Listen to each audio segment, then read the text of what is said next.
হযরত মুহাম্মদ সাল্লাল্লাহু আলাইহি সাল্লামের সাহাবীদের নাম রাখছিলাম, মাওলানা বানানোর লাগা। আল্লাহ দিয়েও তো নিয়ে গেল। কিন্তু আমি জীবনে পারবো না আমার সন্তানদের বেঁচে দিতে।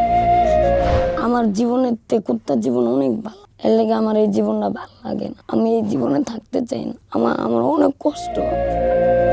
আমার যদি এই জীবনের থেকে ভালো একটা জীবন দিত, আমি অনেক খুশি হইতাম।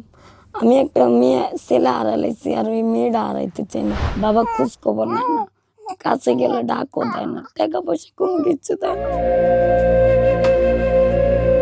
এর জন্য আমি বাচ্চাটা নিয়ে ভিক্ষা করে রাখি। আল্লাহ ৭,০০০ ধন দিচ্ছে, এটা আমি বুকে আগলা রাখবো, আমি জীবনও বেশি। এটাই আমার দুঃখের সাথে। আমার লাশ দেখে কান্দার মতো একটা জোগাড় নিচ্ছি, আল্লাহর কাছে একটা চাইছি। আল্লাহর এই উপহারটা আমি কেলেগা বিচ্ছা দিব কোন? যারা চায় তারা পায় না। আসসালামু আলাইকুম দর্শক, আমরা আছি ঢাকা বেজের স্টুডিওতে। আজ আমরা এমন এক গল্প নিয়ে আসছি যে গল্পটা সবার চোখে পানি ধরবে এবং কি পানি আসতে বাধ্য হবে। এমন এক সাহসী মহিলা যার সন্তান হারিয়ে সে এখনও কাঁদছে সে সন্তানের জন্য। আজ আমরা তার সাথে পরিচয় করে দিব আপনাদের সাথে। আসসালামু আলাইকুম। ওয়ালাইকুম আসসালাম ভাইয়া। ভালো আছেন? আলহামদুলিল্লাহ। কি নাম আপনার? আমার নাম সোহাগী। সোহাগী। বয়স কত আপনার? আমার বয়স 18। বিয়ে হয়েছিল আপনার কত সালে? 2021 সালে 17 রোজাতে। জামাই কি করে আপনার? আমার হাজবেন্ড ময়লার কাজ করতো, আমার ফালা রেখে গেছে গা। আমার 2টা ছেলে মেয়ে, এক ছেলে হারাই গেছে গা ফার্ম গেটে। মানে আমি এই বাচ্চাটা প্রেগনেন্ট নিয়ে আমার ছেলেটার জন্য আমি ভিক্ষা করতেছিলাম। গাতায় পড়া পেটে আঘাত পাওয়ার পরে আমি অজ্ঞান হয়ে আসছিলাম। ওই জায়গার মানুষেরাই আমার বাচ্চাটা চুরি করে নিয়ে গেছে। আমি থানায় জিটিও করছি, আবার সাংবাদিকের কাছে দিছি, কিন্তু এখন আমার ছেলেটা পাই না। 2 বছরের ছেলেটা। এখন আমি আমার বাচ্চাটারে নিয়ে সাহায্য করে। কে আপনার হাজবেন্ড খোঁজ খবর নেয় না? না, আমি রাস্তাতেই ফার্ম গেট, আমার মেয়েটা বুকে দুধ খা, এর জন্য আমি ফার্ম গেটে ভিক্ষা মিক্ষা করে সাহায্য ওড়াই মানুষের তে। ওরা একবেলা খাইলে খাই, না খাইলে না খাই, অনেক কষ্ট করে চলে, অনেক অভাবে চলে। কেন আপনার হাজবেন্ড কোনো খোঁজ খবর নেয় না? না, যে কি হয়েছিল আপনার হাজবেন্ডের সাথে? আমার হাজবেন্ডের সাথে কিছু হয়নি। মানে আমি আমার নানির টাকা রোজগার করে দিতাম, দিতে পারে না দেখে ঘরতে বাই করে দিছে। পরে আমি রাস্তায় আইছি, রাস্তায় এই দেন নির্যাতনের শিকার হয়েছিলাম। পরে কি হয়েছিল রাস্তায়? মানে চিন্তাকারীরা আমার নিয়ে দর্শন করতে চাইতো, না করতে দিলে টান দিত, আঘাত করতো। পরে আমি না বুঝা আমার হাজবেন্ডরে ধরছিলাম। আমি তো বুঝতে পারিনি যে এর কোনো কিছুই হয় না, আমার হাজবেন্ড এমনিই গেছে। রাস্তাঘাটে যখন শুয়ে থাকেন তখন কি বিরক্ত করে কি হিরোইনচিরা বা নেশাখোররা? মানে কিভাবে উত্তপ্ত করে একটু বলবেন? এই যে রাতের 1টার দিকে আই, যেসব নিরুপায় যায়, পুলিশ প্রশাসন থাকে না, তো না মানে চাকু ব্লেড এগুলো নিয়ে আয়া মানে টর্চারিং করে। তাহলে তো অনেক কষ্টের মধ্যে থাকেন। এই বাচ্চাকে নিয়ে যখন থাকেন রাস্তার মধ্যে কিভাবে থাকেন বলেন তো? থাকে অন ভাই কি করবো, আমার তো মা বাবা আছে, মারা বিয়া বয়ে গেছে গা। আর বাবাটা কারণ বাজারে ব্যাংক চালায়, 2টা বিয়া করছে। বাবা খোঁজ খবর নেয় না, কাছে গেলে ডাকও দেয় না, টাকা পয়সা কোনো কিছু দেয় না। এর জন্য আমি বাচ্চাটা নিয়ে ভিক্ষা করে রাখি।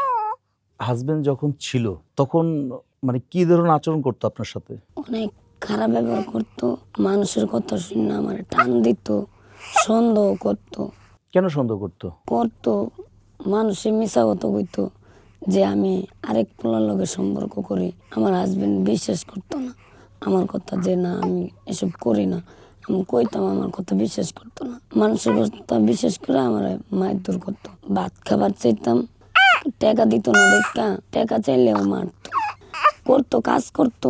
আপনার একটা বাচ্চা যখন মনে করেন হারাই গেল তখনও কি হাজবেন্ড আপনার সাথে ছিল? তাহলে হাজবেন্ড কোনো কিছু করে নাই? বাচ্চা হারাই গেছে গা, বাচ্চার খোঁজাখুঁজি কিছু করে নাই? আমি এখন আমার ছেলেটার খুঁজি, কিন্তু আমার হাজবেন্ডের এই যে আপনি যে দেখলাম কালকে এক ফার্মেসিতে যাইয়া একটা প্যাম্পাসের লেগা আকুতি করছেন, কি হয়েছিল ঘটনা কোন তো বলেন তো? আমি প্রতিদিন সাহায্য উড়াই, যে বাচ্চা বুকে দুধ খায়, আবার প্রতিদিন একটা করে প্যাম্পাস লাগে। কেলাকে রাস্তায় তাই না, কাপড় একটু পর কাপড় ধুতে দেয় না, 10 টাকা করে না। যদি 10 বারে 100 টাকা দেই, তা ওটা দিয়ে আমি প্যাম্পাস কিনতে পারি। আর একটা প্যাম্পাস আমি একদিন চালাইতে পারি। আবার ওই টাকা দিয়ে আবার খাইতেও পারি, খাবারও খাইতে পারি। যে এটা সেটার জন্য কি ফার্মেসিতে গিয়েছিলেন একটা প্যাম্পাস চাওয়ার জন্য? একটা প্যাম্পাস চাইতে গেছিলাম আর কটা টাকা চাইতে গেছিলাম খাবারের লেগে। তো আপনাকে দেখলাম দূর দূর করে খেলা দিল, কেন করলো এটা? ওই জায়গার লোকেরা কয়াম করলে বিরক্ত করি, টাকা চাইলে করলে বিরক্ত করি। এই যে দেখা গেছে আপনার যে অবস্থা এখন, এই যে মনে করেন আপনার বয়সটা কত, আর অল্প বয়স বেশি বয়স না, এই যে এই বয়সে আইসা এত বড় একটা বোঝা নিয়ে ঘুরতেছেন, একটা বাচ্চা, আপনিও কিছু করতে পারেন না, আপনার হাজবেন্ডও নাই, এই বাচ্চা নিয়ে ঘুরতেছেন, তো ওর ভবিষ্যৎটা কি করবেন? আমার লাইফটা যেরকম হয়েছে আমি চাই না আমার সন্তানের লাইফটা এরকম হোক। আমি এর লেগে মানুষের কাছে হাত পাতি আমার বাচ্চার লেগে আমি কিছু টাকা জোগায়া আমি একটা রুম নিয়ে আমার বাচ্চা নিয়ে আমি সুখে শান্তিতে থাকতে চাই। আমি এই রাস্তায় থাকতে চাই না আমার বাচ্চাটা নিয়ে। আমার একটা ছেলে হারাইছে, আমি চাই না এই মেয়েটা হারাইতে। আমার বাবা কারণ বাজারে ভ্যান চালাই, কইলাম না আমি সামনে দিয়ে গেলে ডাকও দেয় না। আবার যদি যা জিগাই আব্বা কেমন আছেন, কি 10টা টাকা দেন, কয় কাম করে নেই এনে আইসুসকে, এগুলো কয় বাগা দেয়। আর আমার মাটা বিয়া বইছে সিলেটে থাকতো, আর আমার মাটা পাগল, হাত ভেঙে গেছে ভিক্ষা করে খা। আবার আমার একটা বড় ভাই আছে অটো রিক্সা চালায়, 14 নম্বরে থাই, ডাক ডুক দিলে কোনো খোঁজ খবর নাই না, মরছে। এই আপনার গালে যে একটা দাগ, এই দাগটা কিসের? ওই যে নির্যাতনের শিকার হয়েছিলাম, মানে আমার বিয়ার আগে আমি রাস্তায় থাকতাম না, ফার্ম গিয়ে টনকলা চিন্তাকারীরা ওটা নিয়ে যায় দর্শন করতে চাইছিল, পারে নাই, দীক্ষা টান দিয়ে দিচ্ছে। আবার আরেকটা লোক আছে আমারে জোর করে বিয়া করতে চাইতো, আমি বিয়া বই না দীক্ষা আমার এই যে ঠান্ডা। এত অত্যাচার সহ্য করে আপনার রাস্তাঘাটে থাকেন, নিজের কাছে কি মনে হয়, মানে নিজের কাছে একটা মানুষ কি মনে হয়? আমার জীবনের থেকে কুত্তার জীবন অনেক ভালো। কি কম, আমি বাসা বাড়ি কাজ করছি বুঝছেন, আমার নানির আমি টাকা দিছি কিন্তু মন পাইনি, আমার খোঁজ খবরও নাই না। বাড়িতে গেলে আছে না খালি টাকা টাকা, বাড়িতে না গেলেও আছে না ফোন দিলে খালি কয় টাকা। বড় মামা শ্বশুর বাড়িতে যাবো টাকা চা, জুতা কিনবো টাকা চা। এখন এটা চিন্তা করে না যে আমি টাকাটা পামো করতে। এই কেন তার জীবন ভালো বললেন বলুন তো? এই যে রাস্তায় তাই কত ধুলা বালু, ময়লা আবর্জনা, ময়লা পোশাক, আবার জামা কাপড়ও পাই না, মানুষের তো চা কিনতে হয়, খাওয়ার দিক দিয়ে কষ্ট, গোসলের দিক দিয়ে ঘুম তো হয়ই না, গাড়ির আওয়াজ, চিল্লা চিল্লি, কোনো শান্তি নেই। এই যে রাইতে মশারি 2টা টাঙাই, একটা ছোট মশারি বাচ্চার লেগে আর একটা বড় মশারি, তারপরেও মশা কামড়া, কয়েল ধরাই। এই জীবন কি ভালো লাগে কোন? এর লেগে আমার এই জীবনটা ভালো লাগে না, আমি এই জীবনে থাকতে চাই না। আমার অনেক কষ্ট হয়। এই যে একবেলা খাইলে, বিশেষ করে মিশা হতো কম না, রোজা রমজানের দিন এই যে আপনি করে না সারাদিন পর কটা মুড়ি খেলাম, এছাড়া আর কোনো কিছুই পেটে ঢুকে না। এই বাচ্চা নিয়ে যখন রাস্তা নামেন কয় টাকা পান?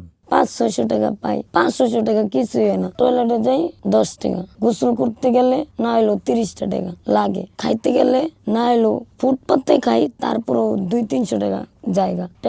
এই টাকা কিছুই হয় না, বাচ্চার ভবিষ্যৎও হয় না, আমি টাকা জমাইতেও পারি না। তা আপনার তো বললেন সারাদিন কিছু খান নাই, মুড়ি খেয়ে আছেন, তাই এইভাবে কতদিন পর্যন্ত চলবেন আপনি? এখন কি করব, আমার তো কেউ নাই বুঝেন না।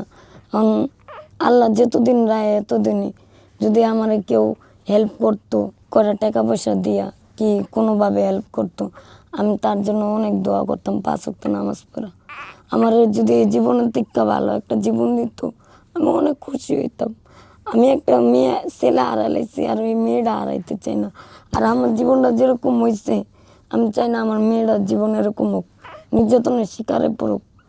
কত অত্যাচার করছে মানুষে আমার সাথে, অনেক মারধর করছে আমার, এখনো আমার লগে অনেক টর্চারিং হয়। এই যে রাস্তায় তাই না, এখনো আমার লগে অনেক টর্চারিং করে। আর আমার যাওয়ার কোনো জায়গাও নেই। এই ফার্মগিরে তাই যে তেজগাঁ থানা পুলিশ মুলিশ আছে, আবার নেতারা আছে, আর একটু দেখা শোনা রায়। যদি এই ফার্মগিরের থেকে অন্য কোনো জায়গায় যাই, চিন্তা করার হাতে আবার পড়বো, ওই জায়গার নির্যাতনের শিকার হবো, টোকাই পোলাপানারা অত্যাচার করবো। আর যদি ভিক্ষা করে টাকা রায়, টোকাই পোলাপানারা আত্মায় নিয়ে যাবো গা। দেশের সমাজে তো আরো বড় বড় লোক আছে, যারা উচ্চ সমাজবিলাসী লোক আছে, এরকম কোন লোক কি আপনাকে সাহায্য সহযোগিতা করছে? এই অনেক আগে একটা লোক আমারে সাহায্য করছিল, কিরকম টাকার খেলা ধরছিল, 10 টাকার নোট, 20 টাকার নোট, 50 টাকার নোট, কইছে যে তুমি যে কয় টাকা গুণা নিতে পারবা সব টাকা তোমার। পরে আমি বেশি গুনতে পারি নাই, 600 টাকা গুনছি, 600 টাকাই দিছে, এছাড়া আর কোনো সাহায্য পাইনি। আর একবার পাইছিলাম আগের বছরে রোজার ঈদে চাল ডাল, এছাড়া আর কোনো সাহায্য পাইনি। আচ্ছা, তা আপনার তো কষ্টই থাকে না, আপনার মেয়েটাকে বিক্রি করে ফেলান। না না না না, আমি এই কাজ জীবনও করতে পারবো না। আরে না, বিক্রি করে ফেলান, না, আমার বড় অঙ্কের টাকা দেওয়া হবে। আর লাগলে আমার একটা কিডনি কেউ চাইলে আমি দিয়া দিব, আমার এই সন্তান দিব না। আমার এই সন্তান হওয়ার কালে আমি মরে যেতে ধরছিলাম, আমার শরীরে রক্ত না কম। আরে আপনার কষ্ট হবে না, আপনি ভালো জায়গায় থাকতে পারবেন, ভালো না, কিছু খেতে আমার পারবেন। ওরকম জীবন দরকার নাই। না, আপনি বিক্রি করে ফেলান, বিক্রি করলে তো ভালো টাকা পাবেন। জীবনও পারবো না, আমি পারবো না। আমি 10 মাস 10 দিন পেটে রাখছি, কত কষ্ট করে দুনিয়ার আলো দেয়। এই যে আমার প্রেশার রোগী, আমি প্রেশার রোগী, বুঝছেন, আমার শরীরে শক্তি নাই, আমার শরীর দুর্বল। বাবা তো ফালাই হয়ে গেছে। কারণ বাবা ফালাই হয়ে গেছে, মা কি ফালাই দিতে পারবো? এই যে আমি বুঝি না আমার মাটা আমার ফালা রেখে গেছে গা, আমি বুঝি না আমার জীবনটা কিরকম হয়েছে। আমি জীবনও পারবো না আমার সন্তানরা আমি বিচ চালাইতে। 4 লাখ টাকা আছে, আমি দেইনি। এটা কে হাত ছিল? হিন্দু মহিলা, তার ভাইয়ের লেগা মেডিকেলের বাচ্চা কিনতে চাইছিল, পাইনি। দেখতা আমার বাচ্চাটা 4 লাখ টাকা আছে, আমি দেইনি। আমি জীবনও দিতে পারবো না, লাগলে সারা জীবন আমি ভিক্ষা করে আমার বাচ্চারা মানুষ করবো, মানুষের বান্দিগিরি করে মানুষ করবো, কিন্তু আমি বাচ্চা বিচ চালাইতে পারবো না। আমার ছেলেটা লেগে আমি এখনো কান্দি, খোঁজাখুঁজি করে অনেক জায়গায় যাই, মানুষের কাছে হাতে পায়ে ধরে। ওই দিনকার 2টা সাংবাদিকের কাছে দিছি, ইংলিশ পেপার ছাপায় না, একও কাছে দিছি, আবার বাংলা পেপার ছাপায় একও কাছে দিছি, আবার কলেজের ব্যাগও কাছে দিছি। এখনো খুঁজাখুঁজি করি, আল্লাহর কাছে কান্না কান্না চাই আমার পোলাটা যেন আমার কাছে ফিরায়। অনেক কষ্টের সন্তান, জানেন। আমার এই 2 ছেলে মেয়ে পেটে থাকতাম, ঠিক মতো পুষ্টিকর কোনো খাবারই খাইতে পারি না। আল্লাহ যে বাচ্চা রাখছে, এটাই আল্লাহর কাছে লাখ লাখ শুকরিয়া। মইরা যেতে ধরছিলাম, ডায়াবেটিস কইছে যে আমি বাচ্চা সহকারে মইরা যাবো। এই জায়গা যে আল্লাহ বাচ্চা রাখছে, তা কোন এই কষ্টের সন্তান কেউ বেঁচে লাইতে চায়? যে 4 লাখ টাকা, আপনি বুঝেন কত টাকা? তাও যে ও গা, আমার ওই টাকা দরকার নেই। ওটা কি আমার সুখ হবো কোন? এই যে মুড়ি খাইছি, বাচ্চাটারা নিয়ে ভিক্ষা করে 3 বেলা জায়গায় 1 বেলা খাই, এটাই আল্লাহর কাছে লাখ লাখ শুকরিয়া। ওটা তো আমার সুখ হবো না, আমি দুযোগের কয়লাও হবো না। আল্লাহ আমার দুযোগের কয়লাও বানাবো না। দুনিয়াতে এই যে আছি, রাস্তায় তাই কত পর পুরুষে দেয়, চুল দে, মুখ দে, গুণা না, কত পাপ করতেছি। বাচ্চা বিচ্চা কে আরো পাপ কর্ম কন? আর বেশ মুই জনতা এত কষ্ট করে দুনিয়ার আলো দেখাইলাম কে? যারা না বুঝে, যারা লোভী, তারা বিক্রি করে দেয়। আমি তো লোভী না, এই যে কষ্ট করে মানুষ করি, তারপরেও তো বেচতে চাই না। কত মানুষে কয় দেই না, আমি জীবনও পারবো না আমার সন্তানের লেগে। আমি যত কষ্ট করবো, কিন্তু আমি জীবনও পারবো না আমার সন্তানরে বেচে দিতে। কেলগায় যে দুনিয়াতে দেন, মার আদর পাই নেই, বাবার আদর পাই নেই, ফ্যামিলিরে এত টাকা দিছি, 16,000 টাকা কামায় দিচ্ছি, পাই নাই। আমার এই সন্তানেই আমার চোখের পানি মুছা দিব। আমার লাশ দেখতে কান্দার মতো একটা জোগাড় নিচ্ছি, আল্লাহর কাছে একটা চাইছি। আল্লাহর এই উপহারটা আমি কেলেগা বিচ্ছা দিব কোন? যারা চায় তারা পায় না, আর যারা চায় তা করেই আল্লাহ দেয়। আল্লাহ আমার দিয়েছে, আর আমি এটা হারালাম কোন? এই যে 4 লাখ টাকা আপনি যে কইলেন, 4 লাখ টাকা কয়দিন খামো? 1 বছর 2 বছর পরে আমার খারাপ কাজ করে খাইতে হবো, খারাপ কাজ করে খাইতে হবো না? আর যদি আমি এই মেয়েটারে কষ্ট করে মানুষ করি, আমার এই মেয়েটা আমার লেগা দোয়া করবো, গুনাহ সব মাপ হয়ে যাব।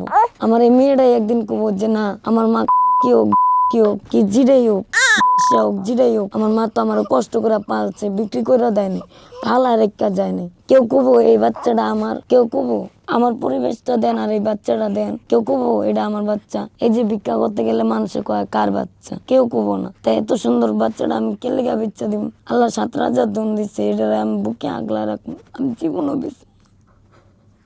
এটাই আমার দুঃখের সাথে। যদি মনে করেন এও হারাই গেল, তখন কি করবেন আপনি? কি করবো? আর গলায় দড়ি দিয়ে মরা ছাড়া আর কোনো উপায় নেই। আমার সন্তানের লেগে আমি মরতে রাজি আছি। কারণ আরেকটা হবে ইনশাআল্লাহ, একটা বিয়ে শাদী করবেন। আরে ভাই, প্রথম কষ্ট কি কেউ বলতে পারে? এরকম কথা আমাকে ফার্ম গেটেও একজনে কইছে, প্রথম ব্যথা কেউ বলতে পারে না। এই যে কষ্ট করা নর্মালে হয়েছে, আমার তোর এটা সিজারে হয়নি। নর্মালে বুঝেন, নর্মালের বাচ্চা কিন্তু অনেক কষ্ট, সিজারে কিন্তু এত কষ্ট না, নর্মালে যতটা কষ্ট। আমার ইচ্ছা আছে আমার মেয়েটার আমি মাদ্রাসায় পড়াবো। আমার ছেলেটার নাম রাখছিলাম মোহাম্মদ জুনাইদ, হযরত মুহাম্মদ সাল্লাল্লাহু আলাইহি সাল্লামের সাহাবীর নাম রাখছিলাম, মাওলানা বানানোর লেখা। আল্লাহ দিয়েও তো নিয়ে গেল, আল্লাহ দিয়েও তো নিয়ে গেল, রাখলো না, আমার মনের ইচ্ছা পূরণ করলো না। বাচ্চার কথা মনে উঠলো তখন কি করেন আপনি? কান্না করি, ছেলের ছবি নিয়ে আমি মাথা বালিশের নিচে নিয়ে ঘুমায় থাকি। মারা এত ভালো কেন? যে 10 মাস 10 দিন পেটে রায়, সে বুঝে। এই যে পেটটার ভিতরে খাই, না খায় থাকলে পেটের ভিতরে কত লাগতে মারে, ওই ব্যথাটা যে এত খারাপ, জান্ডা বাইরে জায়গা একটা মা কেমনি হওয়া যায়, কষ্ট করলে কষ্টের ফল পাওয়া যায়। যেমন এই দেন আপনারা দিয়া বুঝাই, আপনি যে কোনো একটা কষ্ট করছেন দেখি আজকে সুপাতে বইতে পারতেছেন, ভালো খাইতে পারতেছেন, ভালো পিনতে পারতেছেন। কষ্ট না করলে কি পারতেন এটি করতে? পারতেন না। এই যে আমগো মতো অসহায় মানুষ করে সাহায্য করতে পারতেছেন, উপকার করতে পারতেছেন। আপনি কষ্ট না করলে পারতেন? জীবনেও পারতেন না। কারণ আমি যদি কষ্ট না করি তাহলে আমি কষ্টের ফলটা খাইতে পারবো? মা হইলে কষ্ট করতেই হবে।